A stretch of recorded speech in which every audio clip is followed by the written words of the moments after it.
yo, guys and gals, me Mudahar, and the ladies and gentlemen, today is a good day. Actually, last night was a great night. I went to bed. If I had stayed up, maybe like, I don't know, fucking 20 minutes longer, I probably would have just been able to pop the champagne, light the cigar, and talk about how our good friend Johnny Somali has been sentenced to prison with hard labor. Yeah, ladies and gentlemen, we got a lot to talk about today. So I'm sure you probably have already heard about this, but I've been following the story for like over a year now, ever since it started breaking out. So for anybody that doesn't know, Johnny Somali is an internet IRL live streamer. He's a nuisance streamer. Basically goes around, makes an ass of himself, and he's just that kind of guy. So he was out in a country known as South Korea, which is a lot of Asian countries are very strict. He's basically in front of a statue that honors comfort women, women that were abused, women that were taken away, women that were, used against their will, again, during a very tumultuous time in Korea. Now, obviously, if you go to a country like that, you probably should pay fucking respect, not even just out of being nice, but literally because of the history attached to it. Our friend Johnny over here is making a complete ass of himself, showing his full American ass dancing in front of me. Yeah, it was this kind of stuff that didn't really bode well. Of course, Johnny was also a complete and utter douchebag. For instance, he goes to a convenience store, decides that, I'm not just going to pour myself this beverage, I'm not even just going to eat my noodles, but I'm also going to harass the store owner and the people around me. And of course, if you notice that in his hand, that's a Bluetooth speaker. A lot of these IRL streamers will just get donations, or they'll just basically fucking have crazy shit playing inside. Now, Johnny was insane.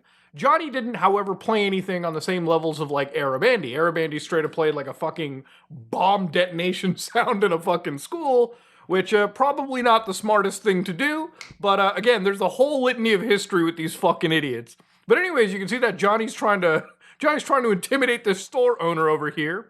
He's being a total douchebag, and of course, there was a whole bunch of other things as well, too. After Johnny got caught, obviously, the government wasn't taking too kind to him, and Johnny, could have been smart. He could have shut the fuck up instead of shutting the fuck up, which is a very great legal strategy, by the way. Just a great strategy in life. He decides to do shit where he brings out his MacBook and showcases AI-generated videos of him kissing another individual, right? Bong bong. So you can see in a lot of cases, using an AI tool, he was able to make this individual kiss the other person. Now, again, if you haven't been following stuff in South Korea, one thing to understand is what's happening over here is a very illegal, very dangerous situation. South Korea has some of the most strictest laws when it comes to deepfake, stuff in general. People being forced to do things outside their consent, even in a digital fashion, through digital AI tools, is a big no-no in the country. So again, with all of these charges stacked against Johnny, how did he do in the court of law?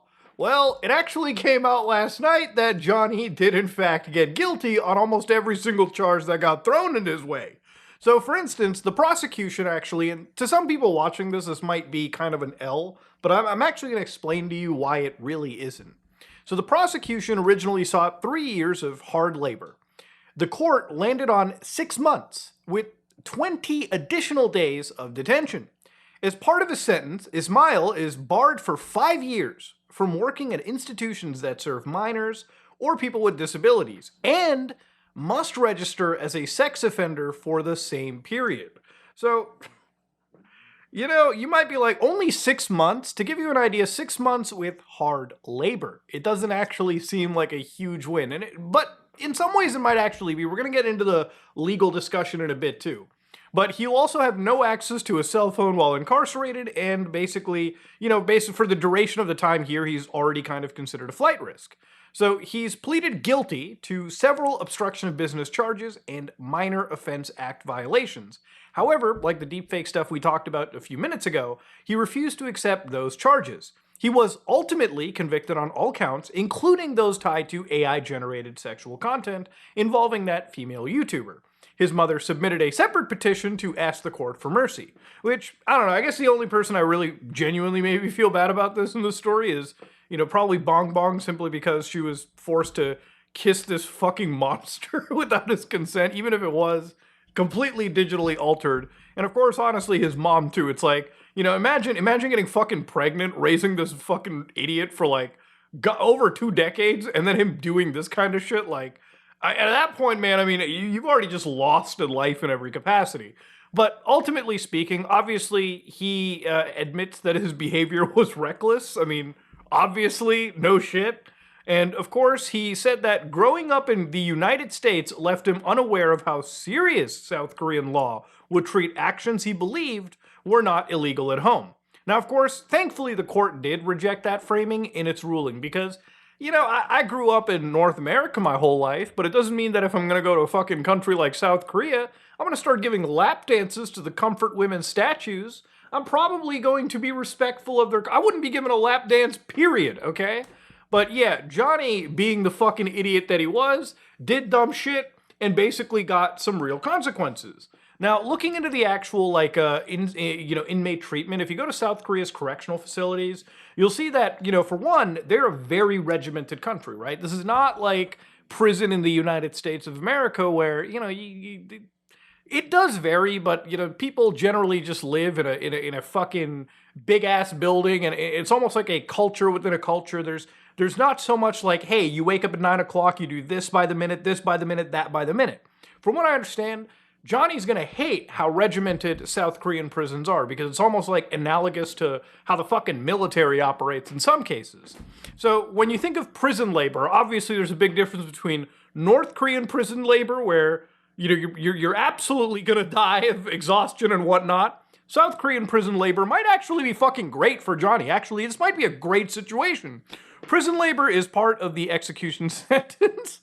Inmates have the motivation to work and learn for stable social reintegration. They're gonna fucking make a human being out of this fucking idiot. So you can see over here that motherfuckers be welding.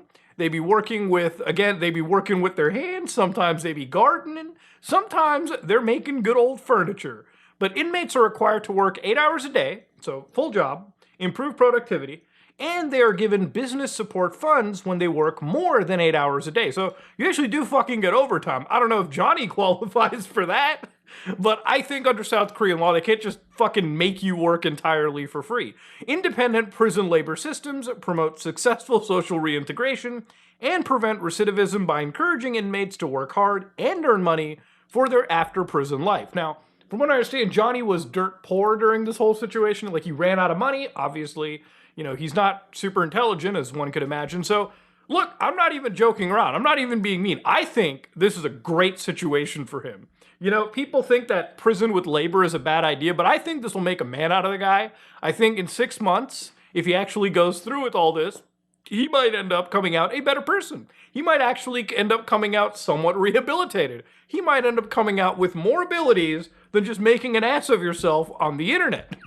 Now, the thing about it is, obviously, you might be like, isn't 6 months too little? Like, everyone was talking about this in Korea. Like, it became a talk of the town. It stirred up huge controversy, and he had quite a fair bit of charges. Like, I was expecting, if those deepfake charges were going to be pressed on even more, Johnny could be in very, very serious trouble. Like, I talked about that. But he's got 6 months in prison. Now, I think maybe the judge kind of factored in that the guy already did like a year plus of time anyways. Maybe we can factor it.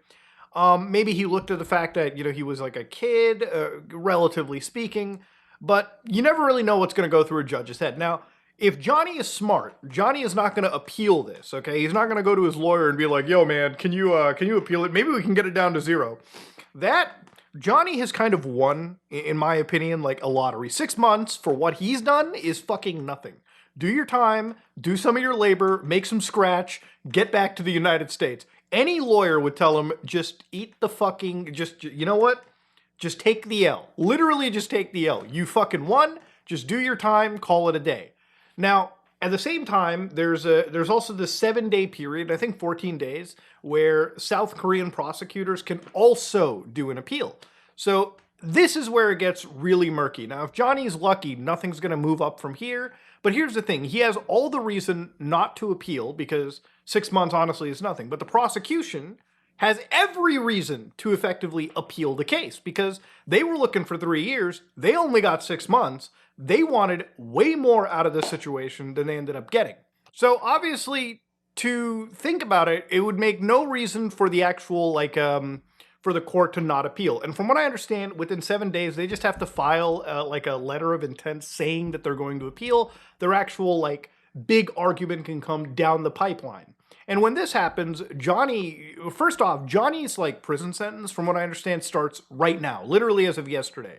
So he's already doing his 6 months of prison time, and then of course the 20 days that come after it.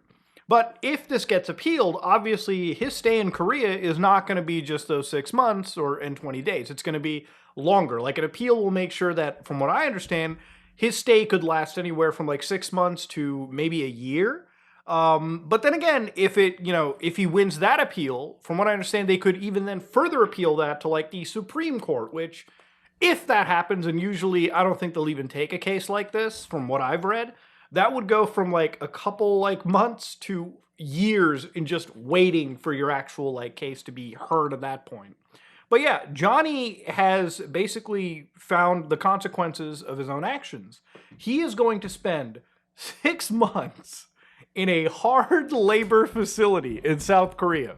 And honestly, it might actually be the best fucking thing for him. You know what I mean? Like, all things considered, it actually is kind of a win for him. It could have been a lot worse. But I think at the end of the day, look, in a world where influencers are doing dumb shit all the time, I think this is a good thing to see, where at least it might be a deterrent for other people who think of coming to this country, or really any country, and making a complete fucking fool of themselves. You know, honestly, the internet live streaming space has become so spooky and degenerate lately that, even cases where there's this guy called Clavicular, I haven't even really talked about him, I haven't really even heard about him. But I was looking at the other day that he was on like a live stream, and he just got like, he literally OD'd. And now he's in like hospitals and everything. So I'm just wondering what the fuck is going on in the live streaming space, where people are faking predator catches, people are falsely accusing people of being predators. You've got people like Johnny who are now serving 6 months of hard prison labor.